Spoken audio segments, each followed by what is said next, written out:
Assalamualaikum warahmatullahi wabarakatuh. Alhamdulillahirrabbilalamin. Wassalatu wassalamu ala rasulillah wa ala alihi wa ashabihi wa man tabi'ahum bi ihsanin ila yaumiddin amma ba'd. Ikhwatassalam azakumullah, para pemirsa Roja TV dan pendengar Radio Roja dimanapun Anda bisa menyimak siaran kami. Alhamdulillah, senantiasa kita bersyukur kepada Allah Subhanahu wa taala atas segala nikmat karunia yang telah diberikan kepada kita semua, hingga sampai saat ini kita masih bisa bertemu kembali dalam program Dapur Sehat Roja, meracik makanan lezat menjadi sehat, bersama pakar kesehatan klasik kita Sinsi Abu Muhammad Faris Al-Kianji hafizahullah ta'ala. Dan Alhamdulillah Sinsi sudah bersama kita di kesempatan ini. Kita sapa terlebih dahulu. Assalamualaikum warahmatullahi wabarakatuh, Sinsi. Waalaikumsalam warahmatullahi Gimana wabarakatuh. kabarnya? Alhamdulillah. Sehat ya? Sehat. Barakallahu fiik. Fikum barakallah. Nah, ikhwata Islam azakumullah, setelah penyampaian materi, silakan Anda dapat berkonsultasi secara langsung seputar kesehatan atau keluhan penyakit. Baik, kita kembali ke Sinsi Abu Muhammad. Sinsi, di kesempatan ini pembahasan kita berkaitan dengan mengatasi diabetes ya, dengan jus pisang dan buah naga atau smoothie ya lebih ininya ya. Bahan-bahannya pisang Ambon 50 gram, yogurt polos seperempat gelas, susu segar seperempat gelas, dan buah naga 100 gram. Silakan Sisi, mungkin sebelum kita membahas lebih lanjut lagi berkaitan dengan buah atau pola dari penyakit ini, tafadhol, ada yang mau dijelaskan, sampaikan. Nah. Terima kasih. Bismillahirrahmanirrahim. Assalamualaikum warahmatullahi wabarakatuh. Alhamdulillah rabbil alamin. Wassalatu wassalamu ala nabiyina Muhammadin wa ala alihi wa sahbihi ajma'in, amma ba'd.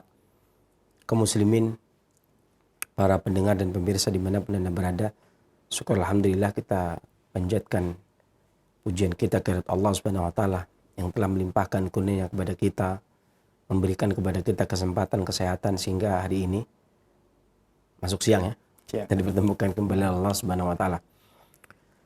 Salam serta salam semoga selalu senantiasa Allah curahkan kepada junjungan kita Nabi besar Muhammad SAW, kepada para keluarganya, para sahabatnya, para tabi'in, tabi'in dan seluruh pengikutnya yang selalu senantiasa istiqomah di dalam menapaki sunnahnya di yaumul qiyamah. Dan adapun kemudian daripada itu masih masuk pembahasan tentang buah dan jus ya. Tapi kalau ada pisang jadi smoothie. Ya, pembahasan kali ini adalah mengatasi gangguan diabetes dengan jus atau dengan smoothie, dengan buah ya. Adapun bahannya adalah pisang, kemudian susu, yogurt, kemudian buah naga. Ada beberapa hal yang bagus dari buah-buahan ini, karena pada prinsipnya sejauh ini pengalaman kami di dalam menangani kasus tersebut itu rata-rata dikarenakan lemahnya tihal, ini perut kecil yang tidak bisa mencerna makanan, yang kemungkinan besar diawali dari banyaknya makanan yang masuk ke dalam tubuh, kemudian tidak memiliki kemampuan tihal atau perut kecil itu untuk mencerna beberapa hal yang berat, entah itu lemak, entah itu gula, itu susah dicerna. Kemudian makanan-makanan yang susah dicerna akhirnya melemahkan tihal.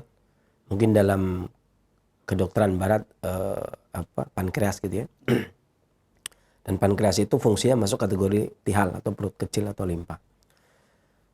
Pisang ini memiliki rasa yang manis dan lembab.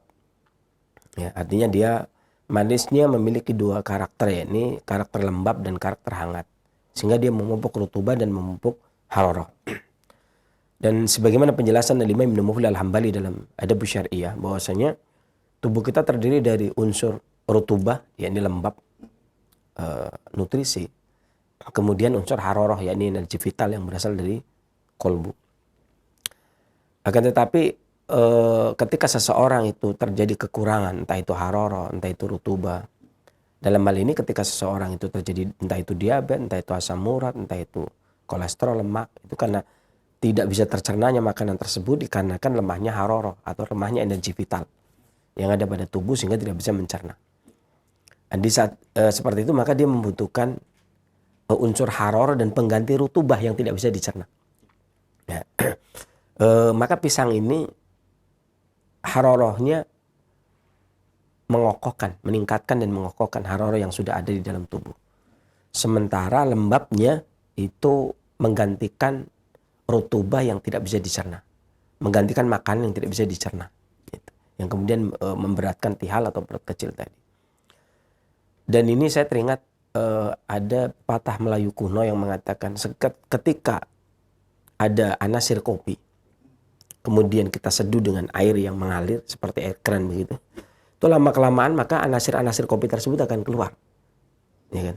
Sebanyak apapun air kopi, kemudian kalau kita seduh pakai air putih, lama-kelamaan dia akan keluar semua, gitu kan? Akan keluar semua sehingga terjadinya air putih. Sedikit anasir tersisa mungkin ya, sedikit demi sedikit. Maka saya cocok dengan perumpamaan ini. Maka ketika pisang ini yang memiliki unsur harorah sehingga mudah dicerna, kemudian masuk, maka balgom atau makanan yang tidak bisa dicerna yang kemudian memberatkan tubuh, entah itu pankreas kah pada istilah lain, atau tihal kah istilah yang lainnya lagi, ya, atau limpa kah pada istilah yang lainnya lagi, ini akan menggantikan balgom yang bertumpuk, kemudian menggantikan balgom tadi, kemudian diganti dengan rutubah yang mengandung harorah atau mengandung energi vital. Dan ini efektif digunakan untuk menguatkan limpa tentunya, sehingga harapannya di kemudian berikutnya adalah bisa mencerna gula, sehingga gula tidak naik tanpa harus suntik, ya, insulin dan seterusnya. Ini dari sisi pisang. Di samping itu dia juga memiliki tenaga yang kuat. Pisang itu bagus untuk energi vital sehingga menguatkan jantung, ya, dari sisi energi vitalnya, ya. Dan hal ini yang kemudian sesuatu yang tadi makanan yang tidak dicerna dan tidak menjadi nutrisi, maka dia akan menggantikannya kemudian bisa mengirim ke mata, kemudian bisa mengirim ke otot dan tendon, sehingga diabetes yang kadang-kadang ada keluhan lain seperti keluhan seksual, kemudian keluhan gangguan mata, maka resep ini termasuk. Kemudian buah naga.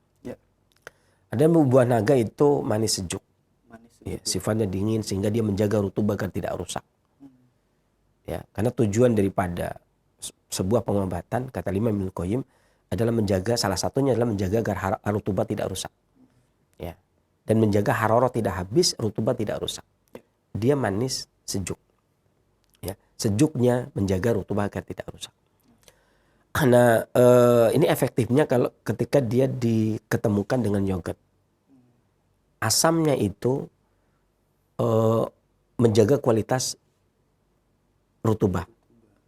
Ketika rutubah hendak terserang angin dari luar, maka ada istilah klasik itu, seseorang yang seorang untuk menjaga kesehatan itu maka hendaklah dia menahan diri dari mara bahaya dan menahan diri dari angin yang jahat.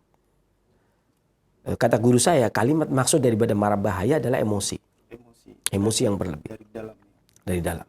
Sementara angin jahat adalah sesuatu yang datang dari luar, entah itu makanan, entah itu istirahat yang kurang, kemudian hawa udara, gitu ya. Sehingga sesuatu tersebut akan bisa mempengaruhi. Kalau misalkan emosi panas akan berubah menjadi angin menyerang darah akan panas bergejolak. Ya. Artinya terkontaminasi darah tersebut.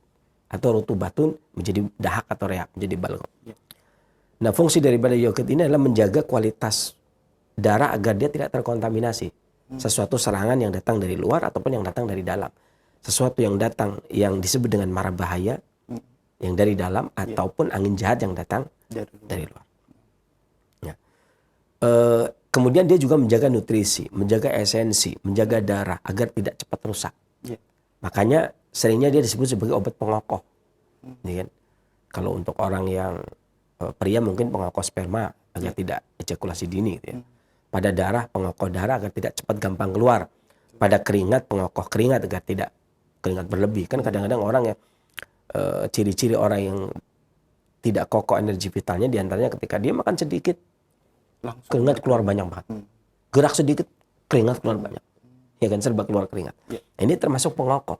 Mengokoh cairan agar keringat tidak gampang keluar, mengokohkan darah agar tidak gampang keluar. Artinya mengatasi buang air besar, berdarah, buang air kecil berdarah, mimisan. Ya. Kemudian menjaga kualitas saripati makanan agar tidak berubah menjadi balgom sehingga memberatkan tihal tadi.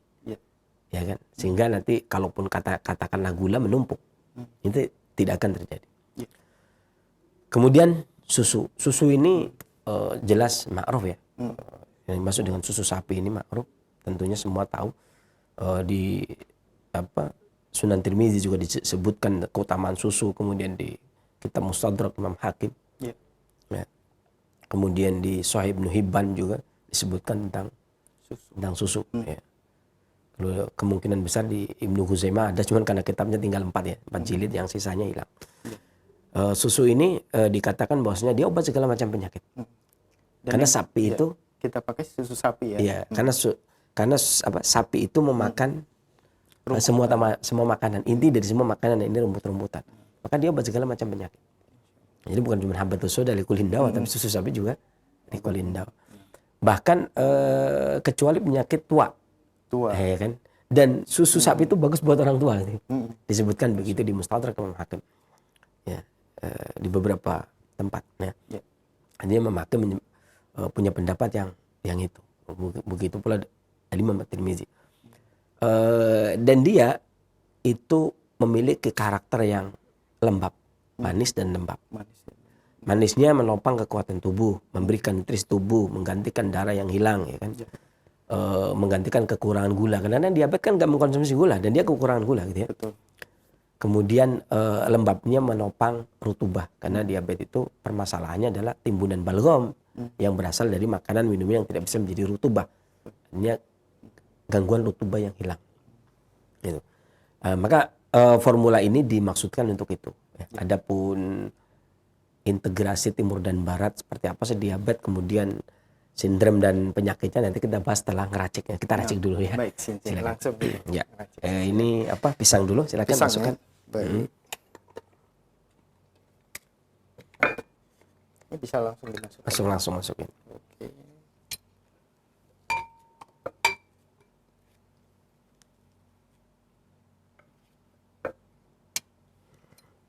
Ini kalau untuk buah naganya hanya butuh sepotong aja cukup. Cukup ya.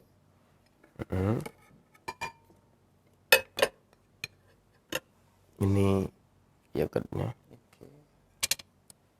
Seperempat gelas aja ya. Seperempat berarti segini berarti. Tidak terlalu banyak ya. Kira-kira aja. Kalau tangannya enak. Sudah? Ya sudah cukup insyaallah. Susu cukupnya ya. Secukupnya. Ya, seperempat gelas saja. Seperempat gelas juga. Hop. Ya, hop ya, udah cukup. Udah. Ya, udah silakan. Langsung ya. Ini perpaduannya nanti sebenarnya hampir semuanya sifatnya sejuk. Ya. Kemudian lembab karena menggantikan gula yang tidak bisa dicerna, kemudian dia membutuhkan pengganti rutubah yang hilang.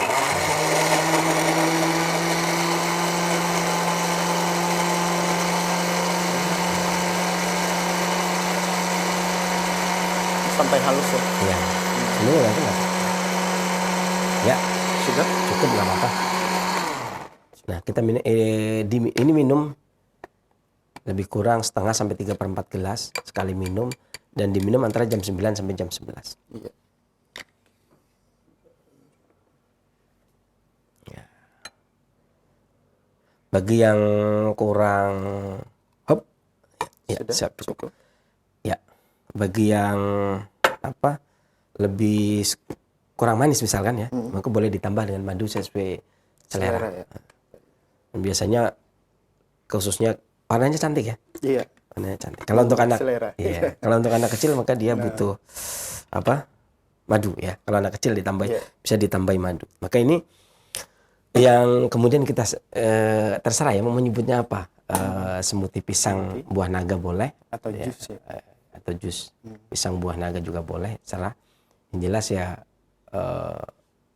itu alat ya. Kalau ada pun pengobatannya adalah dengan yogurt, kemudian susu, kemudian buah naga dan pisang. Nah, yang jadi pertanyaan mungkin bagaimana kalau nggak ada pisang Ambon? Ya. Ada lah ya. Pisang Ambon nggak ada. Nggak harus di Ambon kan? Betul. Pisang Ambon ada. Mungkin yang jadi masalah adalah yogurt gitu ya. Yogurt. Kalau nggak ada yogurt itu bisa diganti dengan air jeruk. Air jeruk. Jeruk Jadi apa ini? Jeruk jeruk mandarin boleh, mandarin. kemudian ya. Tapi bagi masing-masing orang memiliki. Ya. Tapi orang kota nggak ada. Kalau nggak yogurt nggak mungkin nggak ada. Ada aja. Biasa ada di kota. Ada. Kalau di kota-kota ada. Memang beberapa daerah itu bisa digantikan dengan jeruk. Nah, itu demikian. Ini dimaksud adalah ketika seseorang gula masuk ke dalam tubuh nggak bisa dicerna, berarti kan ada timbunan. Betul. Ada timbunan balgam namanya. Karena dia tidak dicerna, maka ini sebagai penggantinya. Ini balgomnya hilang, dia juga meningkatkan energi vital T-hal sehingga mampu mencerna berikutnya. Karena sekarang begini, pokok permasalahan hari ini diabetes adalah ketika organ tersebut tidak bisa berfungsi dengan baik, kemudian dia dikasih, kurang apa nih? Kurang zat A, maka dia dikasih. Kurang lagi dikasih. Ini persis seperti saya nggak bilang pengemis ya, tetapi persis seperti seorang anak ya, yang kemudian dia belum bisa, dia nggak bekerja, kemudian dikasih sama orang tuanya, gitu kan? Jadi dia udah punya istri, sudah punya anak, tapi tetap dijatah orang tuanya, dan dia nggak bekerja, kan? Ini sama dengan organ limpa ini nggak bisa bekerja, mencerna, kemudian mendistribusikan dia nggak bisa, dia diasupi terus. Nggak apa-apa, kasih lagi, nggak apa-apa. Ini seperti anak seperti itu. Dia nggak, kenapa ngasih anak misalkan 5 juta sebulan? Karena anak saya belum bekerja, agar bisa ngasih makan anak istri. Kan repot di sini kan? Ya, maka paling tidak kan harusnya kalau memang ya kasihlah pekerjaan kalau orang tua punya perusahaan, kasihlah. Ya. Jangan dikasih duitnya, tapi kasih perusahaannya, atau suruh dia biar punya skill gitu ya. Jangan sampai kemudian hari-harinya nggak apa-apa anak saya, karena memanjakan, namanya memanjakan. Anak saya sukanya main game soalnya dari kecilnya, jadi udah punya anak istri pun bisanya cuma main game, nggak bisa ngapa-ngapa, misalkan begitu ya. Kemudian kita sampai kapan kemampuan orang tua itu memberikan, ya kan? Maka tidak mendidik pada kasus secara logika saja nggak ada, nggak mungkin. Nggak ada orang yang sepakat seperti itu. Ya, anak yang nikahnya juga dibiayai, kemudian biaya hidupnya setelah nikah juga dibiayai semua sampai melahirkan, sampai punya anak, terus punya anak 1, punya anak 2, punya anak 3 gitu terus dikasih. Terus ya, dimanja. Terus dimanja. Pokoknya kamu butuh apa terus kasih terus ya. Ya kalau orang tuanya nggak ada gimana? Kan yang jadi masalah. Ya. Maka kuatkan dia. Organ yang bermasalah tadi dikuatkan sehingga dia bisa produksi sendiri. Ya, sedikit demi sedikit tapi dia bisa produksi sendiri. Nah, maksud daripada jus ini adalah itu untuk meningkatkan energi vital T-hal agar dia bisa bekerja dengan baik sehingga tidak membutuhkan insulin lagi dan tidak membutuhkan asupan sesuatu yang datang dari luar yang bisa kemudian digunakan untuk makan dia, ya, untuk dia mengembangkan fungsinya. Itu demikian. Baik, Sensei, kita beralih ke pembahasan tentang penyakit ini ya, Sensei, diabetes atau gula ya. Baik, ini biasa di masyarakat umum, diabetes ini atau gula ini biasa identik dengan seorang yang memiliki berat badan yang ini berlebih gitu ya. Itu secara klasik apa memang benar? Ada beberapa hal ya, saya sudah kumpulkan data orang-orang yang sakit. Kita sebut nanti karena waktunya, kita sebut 3 saja. Jadi pada awalnya dulu kita orang-orang klasik itu tahu orang ini mengidap penyakit apa ya karena kencingnya manis kan. Dari kencing. Nah, disebut kencing manis ya. Kita sebut kencingnya manis. Ini ada beberapa pola penyakit atau ada beberapa sindrom yang kita kumpulkan. Jadi ada seseorang yang menderita diabetes atau kencing manis, kemudian ada keluhan tambahan hidung dan mulutnya kering, ya kan? Kemudian buang air kecil itu teratur, maksudnya itu sering. Misalkan malam 5 kali terus, ya teratur namanya kan? Teratur tapi payah gitu, nggak bisa tidur kan? Siang sering buang air kecil. Kemudian buang air besarnya baru normal, buang air besarnya normal, hidung dan mulut kering, nyeri di tenggorokan. Kemudian ada merah dan bengkak. Kadang-kadang tenggorokannya bengkak, kadang-kadang memerah. Seringnya haus dan banyak minum. Bahkan terkadang muntah darah. Maka ini disebut sebagai diabetes yang disebabkan karena paru-paru panas berlebih atau hiperaktivitas panas di paru. Ya. Ini obatnya ya. Obatnya adalah ini. Ya. Dan tambahan lain diantaranya adalah air garam misalkan. Air garam. Mau tidur seduh garam kemudian diminum. Ini garam kasar ya? Garam kasar. Kemudian asparagus sayurnya. Ya. Kemudian susu sapinya boleh ganti susu kedelai. Susu kedelai. Atau minum susu, selain minum smoothie atau jus ini kemudian minum susu kedelai gitu ya. Kemudian lauk yang juga menjadi obat juga telur bebek. Ya. Telur bebek. Kemudian konsumsi minyak zaitun paling tidak mau tidur 1 sendok teh atau 1 sampai 1 sendok makan mau tidur.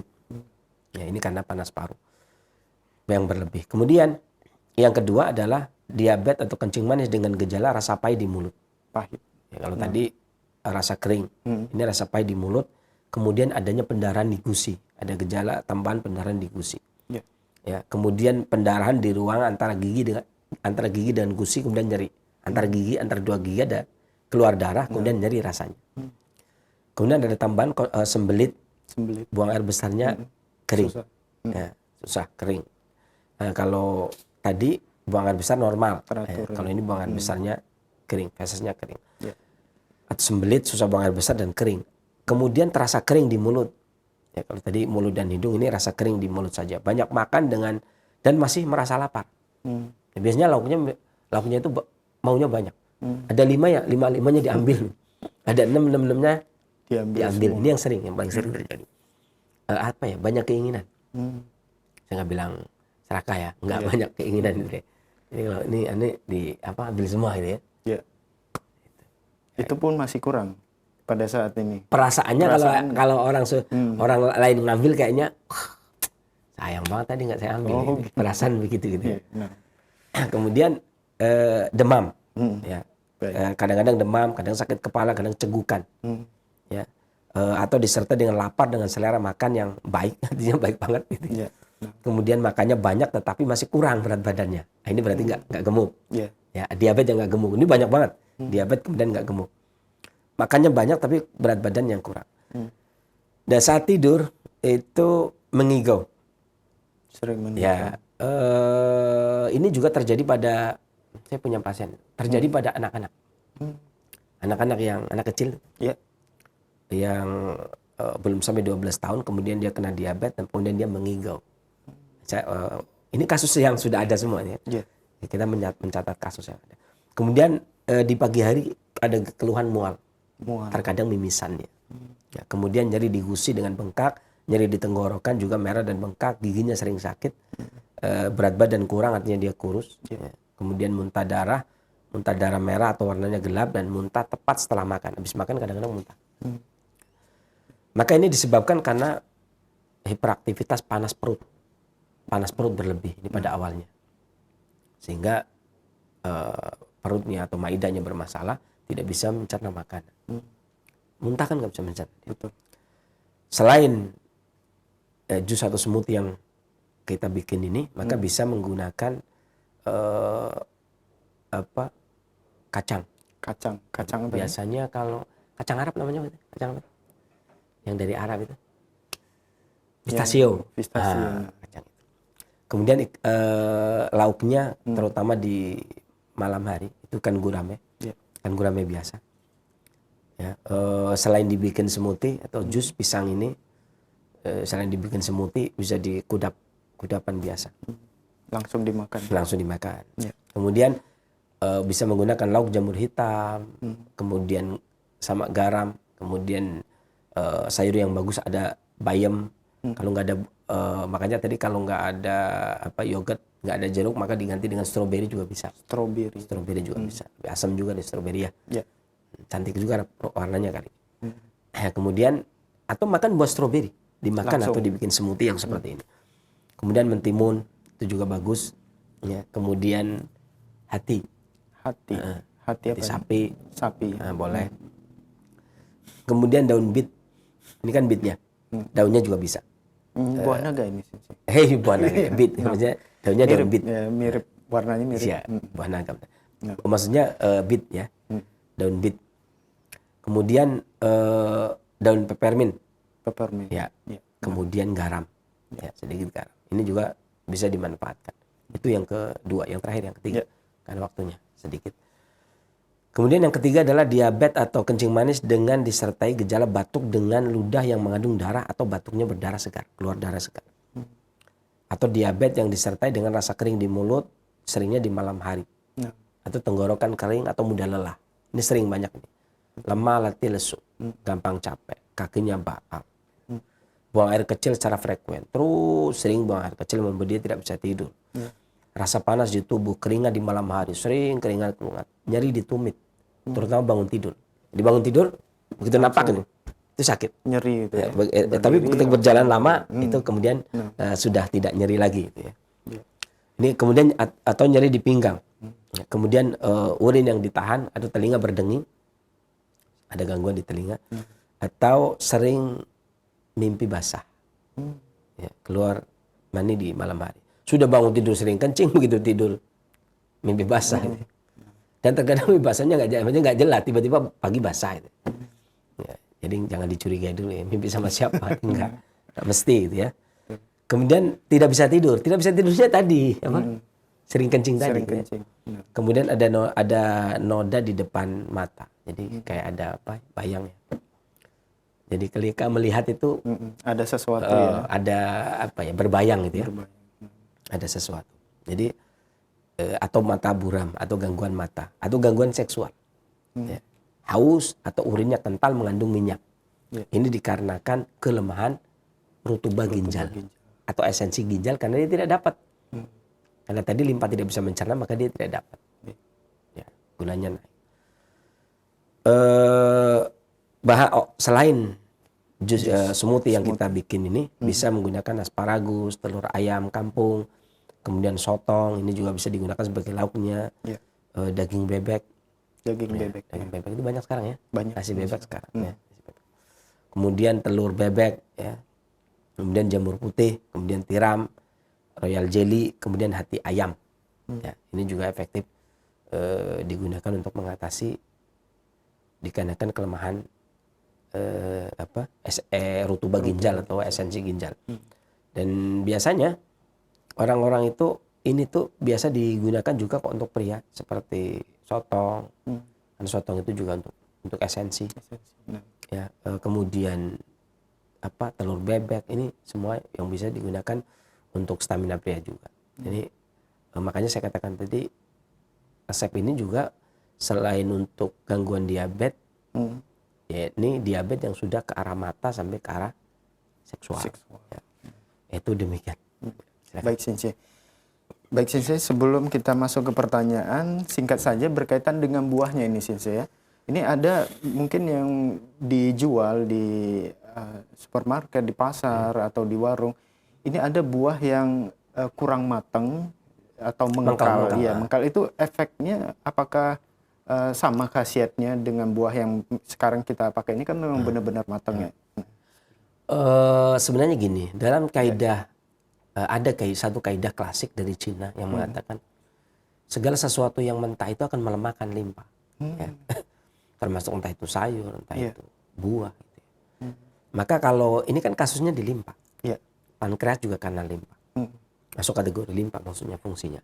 Maka lebih baik adalah yang matang. Ya, karena kalau yang mentah, ya yang lemah limpa masalahnya. Dan ini kita itu bermaksud untuk menguatkan limpa. Maka yang ketika mangkal bukan ke arah ini, bukan ke arah penguatan limpa. Jadi kalau untuk kasus ini maka kurang maksimal jadinya. Yang bagus adalah yang matang. Baik, jazakallah khairan saya atas penjelasannya. Semoga bermanfaat untuk kita semua. Nah, ikhwata Islam azakumullah, saatnya kami membuka sesi tanya jawab. Silakan bagi Anda yang ingin bertanya secara langsung. Halo. Halo, assalamualaikum warahmatullahi wabarakatuh. Waalaikumsalam warahmatullahi wabarakatuh. Dengan Ibu siapa di mana? Dengan Ibu Ira di Jambi. Silakan Ibu Ira. Ya, begini Sensei. Saya tuh punya beberapa keluhan Sensei. Nama itu pinggang saya yang di atas pinggul itu antar pinggang dan pinggul itu terasa sakit. sakitnya sampai ke pinggul belakang kiri dan kanan dan sampai ke perut bagian bawah kiri dan kanan. Baik. Itu Terus apa Pak? Ditangkap. sudah bisa ya, Ya, bisa ditangkap pertanyaan. Baik, silakan. Ada beberapa hal di sini ya. Kalau jusnya saya lebih menganjurkan jus apel hijau. Apel hijau. Biasanya apel hijau itu apel yang khas dari Batu ya, Batu Malang. Batu Malang. Karena sekarang Batu itu sudah kabupaten sendiri kan. Kalau dulu kan Batu Malang, sekarang enggak, saya Batu ya Batu.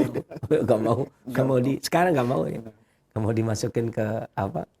Malang gitu ya. Ya sekarang banyak daerah kan begitu, udah merdeka ya kan. Nggak mau nih. Akhirnya tetap Batu gitu ya. Itu apel Batu. Yang dulunya Malang gitu ya, apel Batu. Itu bisa ngejus apel Batu kemudian 3/4 gelas airnya kemudian diminum. Lakukan setiap hari. Adapun yang bisa diminum sebagai obat ini kan jusnya ya. Yang bisa diminum sebagai obat maka bisa menggunakan 1 ibu jari jahe atau 1 ruas jahe, kemudian ditambah dengan 1 ibu jari temulawak, kemudian diparut seduh pakai air panas mendidih, kemudian setengah gelas ya, aduk rata, boleh kasih madu secukupnya sesuai selera, saring kemudian diminum, saring dulu baru kemudian dikasih madu ya. Kemudian diminum mau tidur ya, madunya jangan terlalu banyak. Demikian mudah-mudahan lo angkat penyakitnya dan bermanfaat bagi para pendengar Indonesia yang lain selanjutnya. Jazakallah khairan Sensei atas jawabannya. Semoga bermanfaat untuk penanya Ibu Ira yang berada di Jambi. Masih kami buka kesempatan bagi Anda yang ingin bertanya. Halo. Halo, Assalamualaikum warahmatullahi wabarakatuh. Waalaikumsalam warahmatullahi wabarakatuh. Dengan Ibu siapa di mana? Umu Zahra di Riau. Ya, terima kasih. Assalamualaikum warahmatullahi wabarakatuh, Sensei. Waalaikumsalam. Ini Sensei, kalau untuk seorang yang telah berumur hampir mendekati 60 tahun, kalau minum susunya itu susu apa yang terbaik dan berapa takarannya? Terus kalau jus serta makanan-makanannya apa yang harus yang baik dikonsumsi? Karena yang orang ini memiliki penyakit itu di pinggangnya, setiap bangun tidur pinggang terlalu sangat sakit sekali. Terima kasih. Assalamualaikum warahmatullahi wabarakatuh. Ini berarti untuk lansia. Iya. Pinggang sakit ya. Nah. Tadi saya bilang untuk pinggang sakit jusnya jus apa? Jus apel tadi saya bilang. Kalau untuk pinggang yang sakit, adapun minuman untuk lansia, tadi saya kutipkan di sini yang dilihat oleh Imam Tirmidzi, bisa cek sendiri juga. Sekarang kan ada aplikasi-aplikasi kayak 9 hadis apa, dicek di Sunan Tirmidzi juga ada. Dan kalau punya bukunya ada di Mustadrak Imam Hakim juga tentang yang menjelaskan tentang, dan saya pernah membahas di sini tuh pernah membahas tentang khasiat dan manfaat dari susu ya. Dan bisa di mana ya, kalau di Roja untuk mendapat lagi gimana untuk yang siaran-siaran yang telah lalu di YouTube atau di YouTube bisa, di website di bisa, di Facebook juga bisa. Ibu bisa lihat kembali di Facebook Roja atau di YouTube Roja ya, atau di websitenya Roja ya, bisa dilihat kembali pembahasan tentang susu ya. Dan susu sapi itu bagus buat orang yang tua ya, sudah usia lanjut. Belum tua ya, usia lanjut itu cukup. Ada jusnya tadi saya sebutkan jus apel ya. Demikian Bu, mudah-mudahan Allah angkat penyakitnya dan bermanfaat bagi para pendengar dan Indonesia yang lainnya selanjutnya. Dan untuk diminumnya ini tadi ditanyakan berapa kali sih? Maksimal 2 kali. 2 kali ya. Sekali cukup, maksimal 2 kali. Baik, syukron Sensei atas jawabannya. Semoga bermanfaat untuk penanya Umu Zahro yang berada di Riau. Nah, masih kami buka kesempatan di line telepon. Halo. Assalamualaikum. Waalaikumsalam warahmatullahi wabarakatuh. Dengan Bapak siapa di mana? Bapak Abdul Rahman di Pekanbaru. Silakan Pak. Oh iya, Sensei, saya mau nanya. Ini kan ibu umur 65 tahun. Sakitnya itu kena gejala paru-paru kan. Ya batuk. Cuman itu lemas, itu gimana obatnya? Itu keluhannya yang sekarang dirasakan itu apa saja Pak? Iya, masih batuk sama badannya itu lemas gitu. Keluar dahak nggak Pak? Apa? Keluar dahak nggak? Enggak. Nggak berdahak? Enggak. Tidak Cuma berubah. batuk ya, kalau malam nggak bisa tidur kadang. Baik. Sudah berapa lama Pak? Udah ada 2 minggu lah. 2 minggu ya. Iya. Baik, itu saja pertanyaannya. Iya, itu aja. Baik, mohon ditunggu jawaban dari Sensei. Iya. Jazakallah khairan. Ya, lemas itu memang Silakan, paru. Sensei. Nah, Karena paru yang menebarkan energi vital, yang mengendalikan energi vital. Lemasnya memang dari paru. iya. Bapak bisa menggunakan 1 ibu jari kunyit kemudian diparut, seduh pakai air panas setengah gelas, kemudian dikasih garam, aduk rata, kemudian disaring, kemudian diminum. Lakukan pagi dan sore, mau tidur dan bangun tidur. Demikian mudah-mudahan langkah penyakitnya dan bermanfaat bagi para pendengar Indonesia yang lainnya selanjutnya. Syukur Sensei atas jawabannya. Semoga bermanfaat untuk penanya Pak Abdurrahman yang berada di Pekanbaru, Riau. Nah, ikhwati Islam jazakumullah, masih kami buka kesempatan bagi Anda yang ingin berkonsultasi secara langsung. Halo. Ya, silakan. Halo. Silakan, sudah masuk.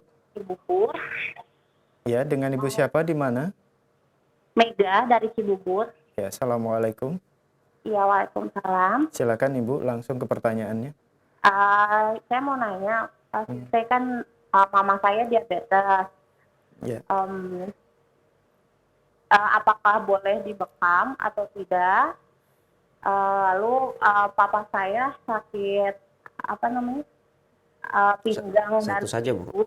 baiknya memakai apa ya Ustadz? Terima kasih. Assalamualaikum. Waalaikumsalam warahmatullahi wabarakatuh. Mungkin yang diabetes saja bekam, ya. ya. Yang apa bekam? Ya, apakah mama dari Diabetes, Ibu ini apakah boleh bekam apa tidak? Benar sekali. Sebenarnya syarat bekam itu ada 2 paling tidak yang disebutkan oleh Imam Ibnu Qayyim. Yang pertama kan ketika Ibnu Qayyim membahas tentang kaidah pengobatan itu ada 3. Yang pertama adalah hifdzus siha, yang kedua adalah al-himya anil mudi, kemudian yang ketiga adalah istifraq al-mawadi al-fasidati, mengosongkan materi-materi yang rusak. Beliau menyebutkan yang pertama kali adalah ad-dam idha haja, keluarkan darah manakala dia bergejolak. Dan di tempat lain beliau menyebutkan pengeluaran darah dengan syarat adalah ihtajamul tabayyuk, berhijamah itu di saat darah itu tabayyuk. Ya. Jadi kalau entah itu diabetes, entah itu dia jantung, gagal jantung atau gagal ginjal, kalau memang darahnya haja atau darahnya itu tabayyuk, maka itu masuk kategori syarat diperbolehkannya seorang itu berbekam. Jadi bekam itu bukan masalah apakah diabetes boleh dibekam atau tidak. Bisa jadi diabetes nggak dibekam, bisa jadi diabetes dibekam. Yang nggak diabetes pun bisa jadi nggak dibekam, ya kan? Ya, artinya yang nggak diabetes juga kadang dibekam. Karena nggak ada hubungan ya. Mungkin pembahasannya adalah luka ya. Yang dimaksud adalah luka. Pada dasarnya ketika orang bekam sejauh ini nggak ada yang lukanya itu kemudian nggak sembuh. Ya paling 3 hari 4 hari lah. Seminggu aja udah kayaknya jarang lah yang seminggu itu baru sembuh lukanya itu ya. Cepat kalau bekam. Yang jelas syarat bekam itu tidak melihat dari apakah dia diabetes atau tidak, masalah luka atau tidak. Tetapi kalau dia memang darahnya haja, ya sudah, ambil darahnya.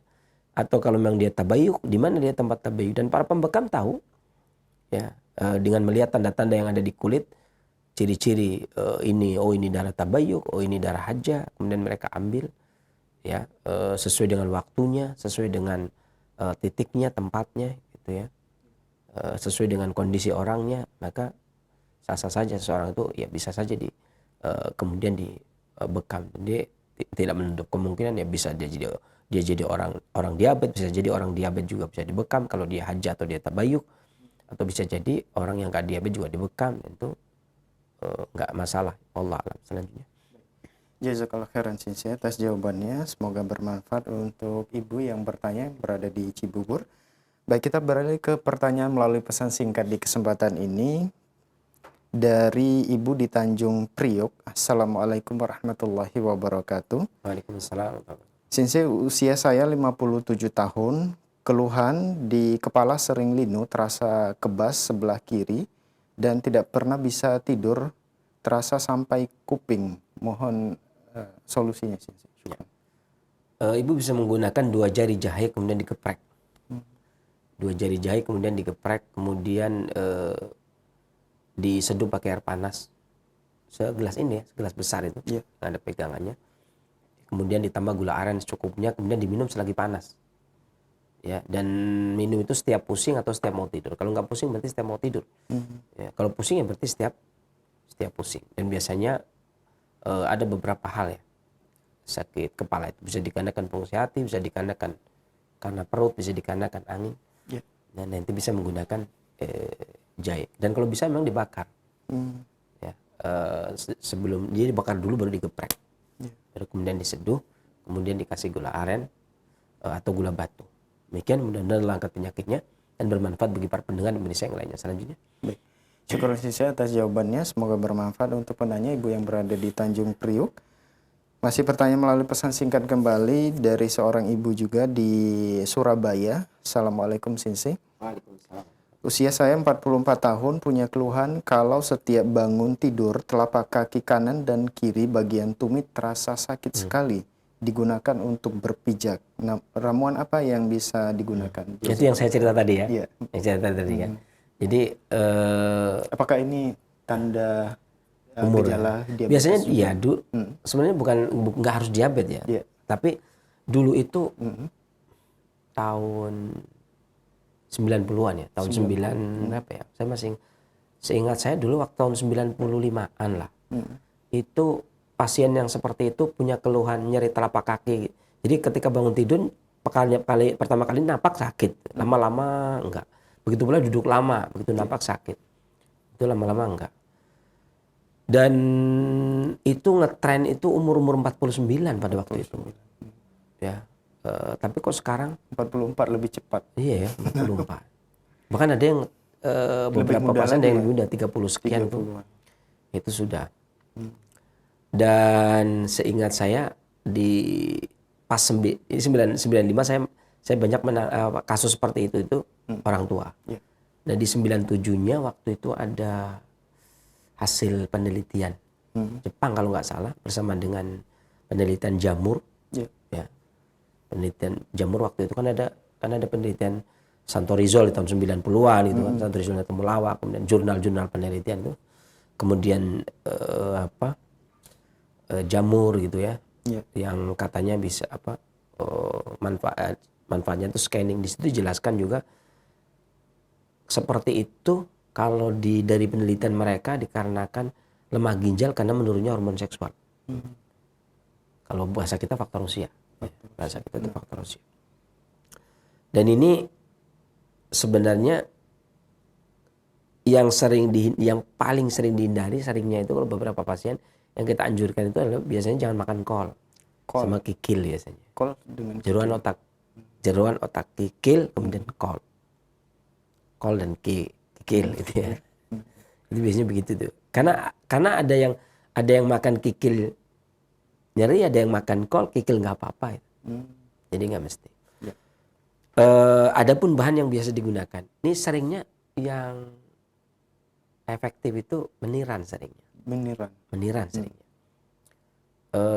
Ini meniran daunnya apa biji?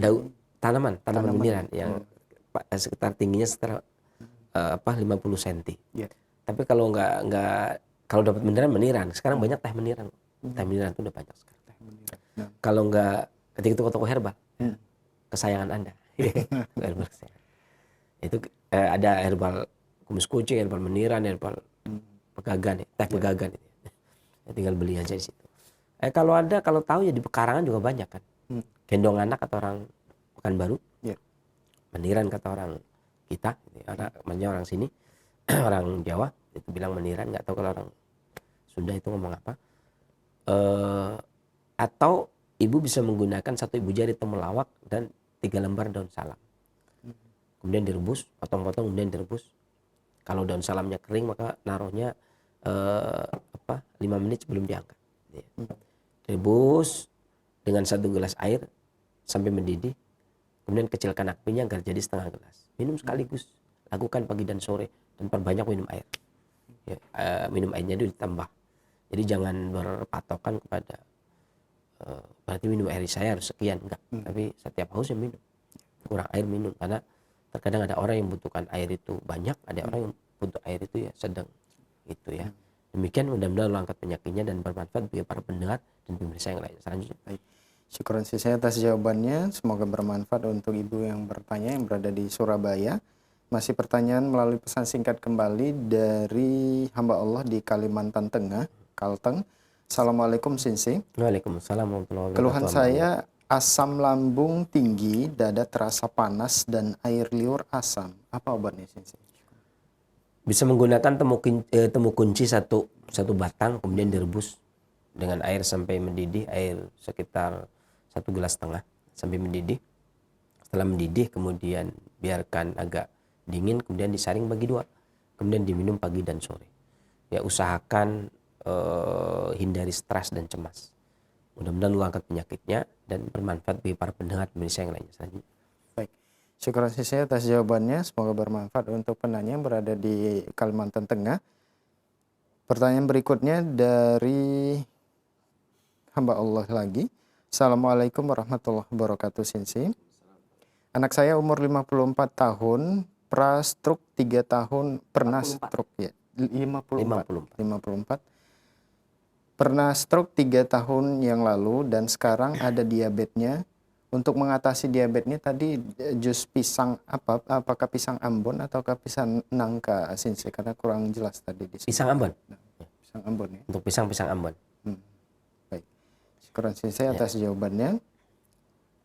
Kemudian pertanyaan berikutnya dari Umu Azmi di Bekasi. Assalamualaikum Sinsi. Waalaikumsalam warahmatullahi wabarakatuh. Saya mempunyai bayi 3 bulan. Setiap hari saya harus bergadang sampai pagi dan tambah kurus. Mohon solusinya agar badan tetap bugar Sinsi. Ya. Memang harusnya orang tidurnya jangan kemalaman, jangan begadang. Tapi kalau punya bayi harus begadang. Siapa yang mau? Ya. Yang mau ngurusin siapa? Nah, betul. Ya kan. Ya memang itulah amanah yang harus yang dilakukan. Ya bagaimana agar segar bugar? Yang pertama ya dilakukan dengan senang hati. Itu yang pertama dulu. Betul. Ya kan? Jangan dongkol. Iya, ya, yang jadi masalah mungkin nih masalah suaminya tidur enak-enakan, yang lain tidur enak-enakan dia bangun malam. Ya kalau pingin ini ya dioprak-oprak semua biar pada bangun semua kan, jadi bangun bareng. Saksikan saya netain itu kan, biar bangun semua, dibikin enjoy aja Bu. Sebenarnya tidur malam itu beberapa orang tuh nggak ada masalah.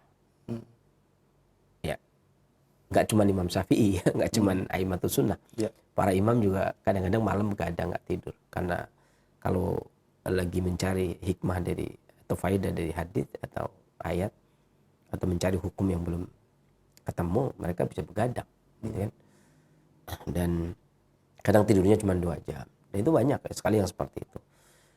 Dan artinya pekerja pun kayak security pun, ya kan? Yeah. Kalau dia shiftnya malam, ya mungkin dia tidur cuma sejam atau 2 jam. 2 jam lah, kan gantian. Misalkan security 2 orang gantian dong saya tidur, kan begitu ya. Jaga malam nggak mungkin seorang diri soalnya. Itu ya baik-baik saja. Kadang baik-baik saja, tapi ada yang nggak baik-baik saja, ada yang baik-baik saja. Itu bergantung kembali kepada dirinya sendiri. Begitu pula pegawai pabrik yang lembur, mau nggak mau lembur, itu juga ada yang baik-baik saja, ada yang nggak baik-baik saja. Hal ini yang menyebabkan saya juga, ini kalau saya ngomong doang, dikiranya saya cuman ngomong doang ya. Yeah. Saya juga pernah ya, bukan pernah, sekian tahun. Yeah. Saya pernah melakukan kegiatan yang bekerja yang semalam itu berarti dari artinya tidur itu cuman dari jam 4 pagi sampai subuh. Sampai subuh. Ya, jam 4 baru tidur. Jam 4 baru tidur. Dan itu tiap hari. Tidurnya itu dari jam 4 pagi sampai subuh. Karena subuh harus bangun, mau nggak mau kan.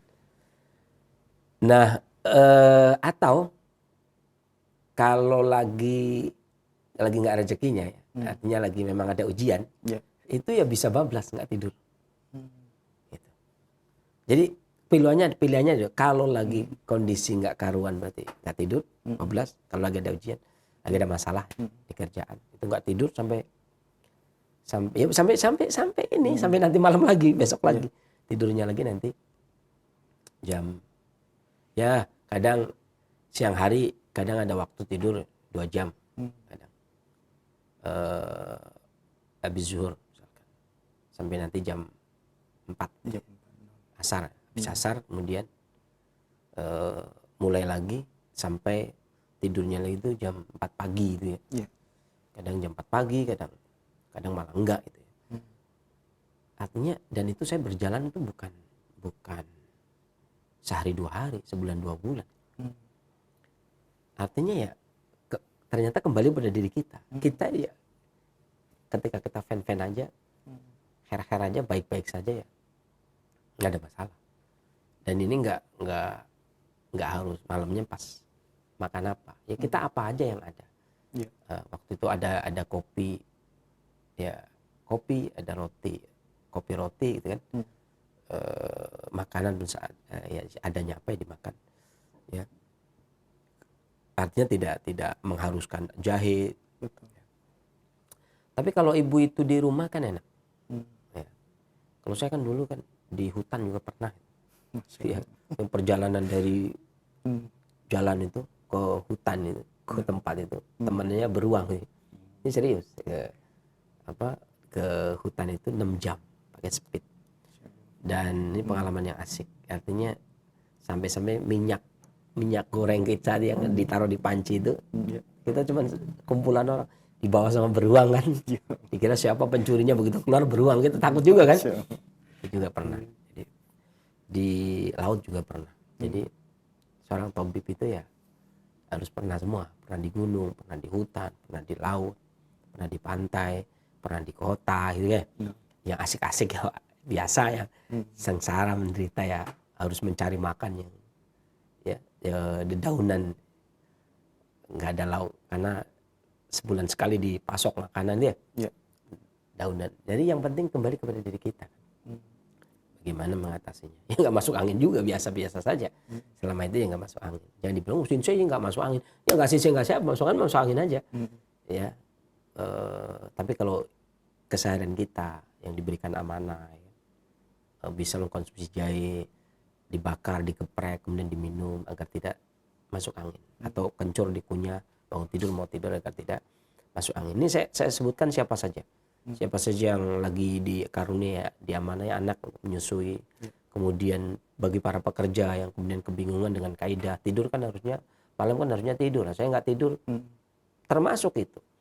Jadi dan itu semua saya juga sudah melakukan dari tahun-tahun gak enak ya, tahun-tahun 90 berapa ya, itu ya kadang-kadang kangen juga kondisi-kondisi seperti itu. Kalau justru ketika seperti itu kuat ya, justru sakitnya itu ketika kondisi seperti ini di kota-kota kayak gini kan, baik-baik saja, tidurnya juga itu kadang-kadang ya ribet, justru lebih masuk angin itu lebih rentan orang-orang kota. Ketika di hutan perasaan nggak pernah masuk angin. Di laut juga nggak pernah masuk angin, angin juga kencang, hujan deras, basah, lebih kuyup, ekstrim lagi lebih ekstrim, itu malah nggak masuk angin. Begitu di kota, ya kan, yang cuma pakai motor sana kemari itu masuk angin, kadang begitu. Ini semuanya saja, entah itu security, menikmati amanah yang diberikan Allah Subhanahu Wa Taala, kewajiban paling tidak bagi para pekerja dia memberi makan anak istri itu ya, itu wajib. Ya. Nikmati dengan baik bagi para penuntut ilmu itu jalan menuju surga. Bagi para peneliti, ya semuanya yang memberikan manfaat buat masyarakat, niscaya itu lebih menguatkan diri kita sebenarnya. Demikian, mudah-mudahan bermanfaat selanjutnya. Baik, jazakallahu khairan sensei. Semoga bermanfaat untuk penanya, ibu yang berada di Bekasi. Pertanyaan selanjutnya masih dari pesan singkat kembali dari hamba Allah di Bogor. Assalamualaikum warahmatullahi wabarakatuh sensei. Qadarullah, saya mengalami benturan ke lantai mengakibatkan timbulnya luka sobek pada jidat di atas mata sebelah kanan. Ini bagaimana pengobatannya sensei dengan herbal? Syukur. Oh iya. Tadi kalau diabetes luka pun saya belum ngomong ya. Termasuk diabetes luka, termasuk luka ini tadi. Yeah. Mungkin kita pernah dengar ya tahun-tahun kemarin ya, 2017 atau berapa. Penelitian kopi di Rumah Sakit Hasan Sadikin Bandung yang diteliti oleh para ahli peneliti dari Unpad Universitas Pajajaran. Ya, itu hasil penelitian itu dibukukan. Ya, hasil penelitian itu dibukukan kopi untuk luka. Termasuk itu tadi luka itu termasuk untuk luka diabetes. Saya melihat sendiri luka yang harusnya dipotong kakinya itu bahkan sampai bisa mengering. Ya, itu artinya tadi yang kejedot tadi bisa menggunakan kopi, luka diabetes pun bisa menggunakan kopi. Demikian, mudah-mudahan mengangkat penyakitnya dan bermanfaat bagi para pendengar dan pemirsa yang lainnya. Selanjutnya. Baik. Syukran Sisi atas jawabannya, semoga bermanfaat untuk penanya. Masih pertanyaan melalui pesan singkat kembali dari seorang ibu. Tidak disebutkan alamatnya. Assalamualaikum Sinse. Waalaikumsalam. Sudah 2 tahun saya haidnya banyak dan sakit sekali. Apa obatnya? Umur saya 47 tahun. Syukran. Jazakallah khairan. Sebenarnya makanya ada orang Jawa itu sering menggunakan ketika orang terkena gangguan haid dari remaja itu sering menggunakan kunyit asam. Kunyit asam. Karena kunyit itu mempertahankan kualitas darah dan menghentikan serta kunyitnya menghentikan dan menghilangkan nyeri pada haid. Ya. Ibu bisa menggunakan 1 ibu jari kunyit kemudian ditambah dengan asam sebesar telur bubuk puyuh 2. Kemudian gula aren secukupnya. Kemudian direbus dengan 1 gelas air sampai mendidih, kecilkan apinya, biarkan sekitar 5-10 menit. Ya, kemudian diminum. Lakukan pagi dan sore. Maksimal 3 kali atau 2 kali. Demikian, mudah-mudahan Allah angkat penyakitnya dan bermanfaat bagi para pendengar dan pemirsa yang lainnya. Selanjutnya. Baik. Syukur saya atas jawabannya, semoga bermanfaat untuk penanya. Pertanyaan berikutnya dari Ummu Mikaila. Assalamualaikum warahmatullahi wabarakatuh, Sinsi. Saya sering ada gangguan lambung dari sekitar lambung atau pencernaan sangat sensitif, Sinsi. Dan saat ini BAB sedikit dan kecil-kecil. Ramuan apa yang cocok untuk saya, Sinsi? Jazakallah khair. Memang banyak ya orang yang kena gangguan perut itu lama. Itulah sebabnya di zaman Nabi SAW seorang pengobat sarjana dari Yudhe Sahpur yang namanya Haris ibn Kaladah. Itu pun mengatakan bahwasanya perut itu rumahnya penyakit. Ya. Saking seringnya penyakit itu berhubungan dengan perut sampai-sampai dia mengatakan perut rumahnya penyakit. Belakangan ini sampai-sampai ada orang yang mengira itu hadis karena kalimat itu ada di zaman Nabi.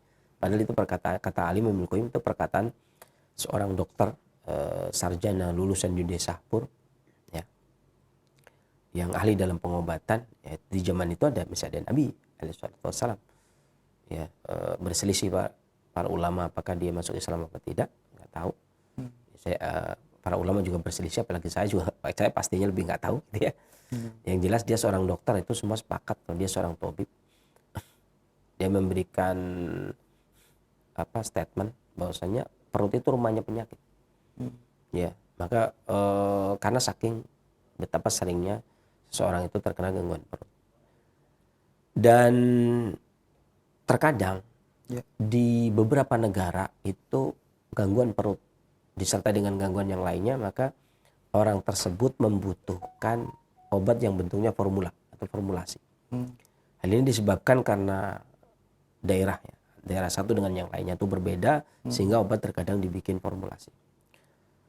Tetapi alhamdulillah di Indonesia ini sifat negeri kita itu lembab. Jadi obatnya biasanya memiliki kualitas yang cukup walaupun tidak diformulasi gitu ya. Meskipun saya ada gangguan perut dan yang lainnya. Yang seperti saya sebutkan kan tadi, kalau diabetes dengan ini, perut dengan ini, dengan ini, dengan ini, dengan ini, gejala yang banyak. Ya. Salah satunya ibu bisa menggunakan temulawak 1 ibu jari, kemudian direbus dengan 1 gelas air sampai mendidih, kecilkan apinya, biarkan 10 menit, kemudian saring bagi 2, minum pagi dan sore. Ya, demikian, mudah-mudahan Allah angkat penyakitnya dan bermanfaat bagi para pendengar dan pemirsa yang lainnya selanjutnya. Baik, syukur saya atas jawabannya, semoga bermanfaat untuk ibu penanya.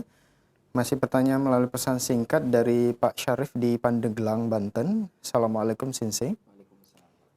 Saya menggunakan air rebusan akar pasak bumi untuk mengobati diabetes. Apakah boleh menggabungkan dengan jus pisang dan jus jambu ini? Jambu tidak ada ya? Ada jambu, Pak? Mungkin buah naga. Buah naga. Nah. Smoothie. Sebenarnya gini. Jadi ini kan jamu ya pasak bumi itu. Ya ini kan makanan jamu. Ya. Jadi kaidahnya begini. Al-Imam Ibnu Qayyim kalau menyebutkan seorang pengobat yang ahli ketika dia memeriksa penyakit, kalau memang masih bisa digunakan makanan untuk mengobati, makanan masih bisa, maka nggak perlu obat. Gitu ya. Jadi seorang dokter yang ahli tidak buru-buru memberikan obat kepada pasien. Kalau memang makanan masih bisa digunakan, maka yang lebih didahulukan adalah makanan. Itu yang pertama. Yang kedua, kata beliau rahimahullah ta'ala, kalau bisa dengan obat tunggal, maka tidak usah menggunakan formula. Ya, akrobatin. Ya, gabungan ya. Ya, gabungan. Seringnya akrobatin diterjemahkan farmasi, padahal akrobatin itu maksudnya formulasi. Kalau memang bisa tunggal, kayak tadi Bapak pasak bumi tunggal, itu nggak perlu ada formulasi lain. Memang pasak bumi ini itu tadi karena seringnya seorang diabetes yang punya keluhan ke mana seksual pria itu pasak bumi kan dua manfaat. Untuk seksual pria, meningkatkan seksual pria pada kasus diabetes, kemudian mengobati diabetes karena dari sisi penguatan jantung. Jadi kalau apakah pasak bumi bisa digunakan untuk diabetes? Bisa. Penguatannya dari sisi jantung, bukan dari sisi limpa langsung, tapi dari sisi jantung. Setelah jantungnya kuat, kemudian panas jantung, haroro jantung cukup, mencerna makanan yang ada, tidak ada timbunan gula, maka diabetesnya normal gitu. Cara kerjanya seperti itu kalau dalam pengobatan klasik. Bolehkah dicampur? Ya nggak dicampur, kalau dicampur nggak enak. Ya nggak? Pasak bumi pahit. Ya. Tetap pasak bumi diminum, ini diminum. Ini kan juga jamnya sekitar jam 9.11 Pak. Antara 9 sampai 11 waktu duha kan.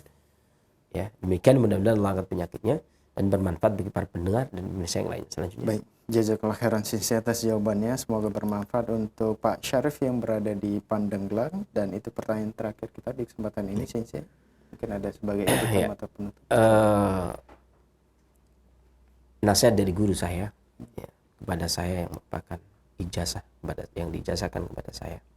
Kata beliau menyebutkan min alamatil i'timadi alal amal nuqsanur raja inda wujudi zalal. Sebagian tanda orang yang merasa bergantung kepada tindakan perbuatannya, maka hal tersebut akan menimbulkan nuqsanur raja, kurangnya harapan kepada Allah Subhanahu wa taala. Inda wujudi zalal, ketika terjadi kesalahan. Artinya begini. Biasanya seseorang itu kalau terlalu menggantungkan kepada perbuatannya sendiri, seperti Qarun, ya kan? Maka dia kurang pengharapannya kepada Allah Subhanahu wa taala. Ketika ditanya, apakah kamu bukankah Allah memberi rezeki kepada kamu? Jawabnya tidak. Ini upaya saya. Jadi ketika dia jatuh oleng, dia tidak punya harapan. Karena dia merasa kekuatan ada pada dia sendiri. Seorang yang materialistis, faham materialisme, ya, merasa segala sesuatu itu karena upayanya dia sendiri, maka biasanya dia akan jauh dari Tuhannya, sehingga ketika terjadi sesuatu kesalahan, seakan-akan hal ini termasuk perbuatan saya. Padahal pengobatan atau kesehatan itu kembalinya kepada tauhidullah, kepada Allah Subhanahu wa taala. Bagaimana tidak Allah, ya, Nabi kita sendiri, Nabi Muhammad SAW yang menyebutkan bahwasanya kesehatan itu karunia, ya kan, nikmat karunia Allah Subhanahu wa taala bersama dengan kesempatan. Dan itu bukan upaya seharusnya. Sedikit sekali, kalaupun upaya itu menjadikan sebab, itu pun karena rahmat. Sebagaimana kita masuk surga bukan karena sholat kita, bukan karena zakat kita, bukan karena puasa kita, tapi karena rahmat dan kasih sayang Allah Subhanahu wa taala. Ya, kalau tentunya ya, kalau sebanding dengan perbuatan kita, ya mungkin orang di surga akan cepat. Atau kalau mungkin kesehatan itu bergantung pada upaya kita, ya kesehatan itu singkat. Karena setiap kita salah kan sakit, ya, akan saklek seperti itu. Makanya kesehatan itu memang dari Allah Subhanahu wa taala. Jangan merasa ini upaya kita. Ini saya nasihatkan buat diri saya sendiri, para pengobat dan para pasien. Jangan merasa pengobat itu merasa obat saya manjur, racikan saya memang top. nggak ada racikan top, nggak ada obat dewa, nggak ada obat malaikat. Bahkan ada sebuah kisah seorang dokter Korea yang hidup tahun 1000-an. Dia seorang dokter yang boleh dibilang anti gagal. Sampai-sampai dokter istana itu ketar-ketir, ciut nyalinya ketika berhadapan dengan dia dan kalah telak. Tapi dianya sendiri menyendiri di buka rumah sakit di mana? Hutan, pinggiran hutan. Dan dia membantu masyarakat yang banyak. Dia punya banyak murid. Ini kisah nyata. Sehingga ada 4 orang muridnya yang 4 tahun dia selama belajar hanya bisa mencabut rumput, mencabut herbal saja. Karena tahapan pertama kan air. Memilih air. Air itu ada 32 jenis, harus paham air. Yang kedua baru kemudian bagaimana cara mencabut tanaman. Suatu ketika sampai-sampai mereka berempat ini sudah 4 tahun belajar, nggak naik-naik kelas. Akhirnya dia berpikir, ini pasti ada rahasia di guru kami. Ada kitab dewanya, kitab yang pasti kitab paling mujarabnya. Sampai dibilai-bilai kemudian didatangi ke perpustakaannya, nggak ada nemu apa-apa yang berhubungan dengan resep-resep. Akhirnya didatangi kemudian diancam di mana ditaruhnya. Kemudian dia mengatakan tidak ada. Karena sebenarnya nggak ada artinya ya, resep. Nggak ada artinya resep kalau memang nggak ada pasiennya. Ngapain kita numpuk resep kalau nggak ada pasien? Ada orang ada resep ya, ada pasien ada resep. Ya, dan itu sesuai dengan kaidah ilmu dan hikmah yang diberikan Allah SWT. Firasat yang tajam seorang pengobat untuk melihat ini penyakitnya demikian. Dan itu hanya itu aja, sebatas itu saja. Kita punya firasat penyakitnya ini dengan 3 kaidah pemeriksaan, ya, dengan melihat korina, dengan melihat imarot, kemudian menetapkan dengan firasatnya, kemudian memberikan obat. Itu aja udah sebatasnya. Upayanya sebatas itu. Keberhasilan meracik obat, keberhasilan meneliti penyakit, itu adalah sebuah keberhasilan. Kesembuhan bukan keberhasilan dia, karena kesembuhan dari Allah SWT. Kesehatan pun bukan. Ini seorang pengobat harus punya mental yang seperti itu. Jadi upayanya dia hanya sebatas keberhasilan saya adalah ketika saya sudah memeriksa, tahu penyakitnya. Jangan sampai kemudian semuanya saya. Kalau seperti ini kan makan nuksunur roja, kurang pengharapannya sama Allah. Kalau ini kan enggak. Obatnya lagi enggak ada pun, enggak apa-apa, saya doakan mudah-mudahan Allah sembuhkan. Kita punya pengharapan yang besar kepada Allah SWT. Ya. Kalau tidak, artinya tidak semua kita. Makanya tidak semua obat kita sajikan jus atau smoothie atau makanan ya. Karena artinya tidak mengharuskan seseorang itu berambisi memberikan obat. Itu enggak selalu. Agar tidak merasa ini upaya kita. Ya. Tapi masa dengan seperti itu aja sembuh? Urusan Allah. Allah sah-sah saja mau menyembuhkan dengan cara apapun. Ya kan. Terkadang yang kita inginkan nggak terjadi. Jangankan kita, Rasulullah SAW menginginkan pembunuh Hamzah itu, ya. Misalkan nggak masuk Islam, ini masuk Islam ternyata. Yang bunuh Hamzah malah masuk Islam, gitu ya. Kadang-kadang nggak bisa kita mengklaim kekuatan kita, kemampuan kita, itu nggak bisa. Semuanya kepada Allah Subhanahu Wa Taala. Ya. Begitu pula pasiennya, jangan sampai kemudian obat ini yang ini lagi. Kalau obat yang ini nih sembuh tuh, enak. Wah ya repot. Kelihatannya upaya kita terus. Padahal tidak begitu. Allah sembuhkan sah-sah saja. Betapa banyak orang minum air zam-zam sembuh, minum air koma. Saya punya pengalaman yang cukup unik. Orang yang stroke, kemudian saya kasih kurma oleh kawan jamaah ya, dikasih kurma itu sukari ya, kurma yang sukari itu yang dusnya putih. Itu orang stroke dimakan tuh gerak. Dia sudah putus asa nggak bisa. Karena saya dikasih banyak, akhirnya saya kasih ada orang yang stroke kemudian dikasih. Yang saya lewat biasanya lewat. Saya pakai motor kemudian lewat kalau lewat ke di depan rumah beliau. Kemudian suatu ketika kasih korma, ya ternyata yang geraknya, jadi dia bisa jadi jalan enteng gerak. Ya, dan itu bukan obat saya gitu ya. Di korma juga saya dari kawan. Ada orang yang ngasih ke saya, gitu ya. Korma Sukari yang dusnya putih. Jadi ternyata yes, kalau Allah menghendaki ya sah-sah saja. Enggak mengharuskan.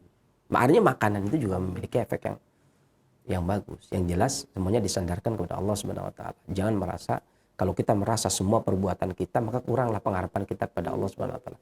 Tapi kalau kita semuanya kita sandarkan kepada Allah, maka segala usaha kita yang kita anggap kecil semuanya dari Allah Subhanahu wa taala, maka pengharapan kita kepada Allah akan semakin besar. Demikian yang bisa saya sampaikan, mudah-mudahan bermanfaat. Saya kira billahi taufiq wal hidayah. Alhamdulillah. Assalamualaikum warahmatullahi wabarakatuh.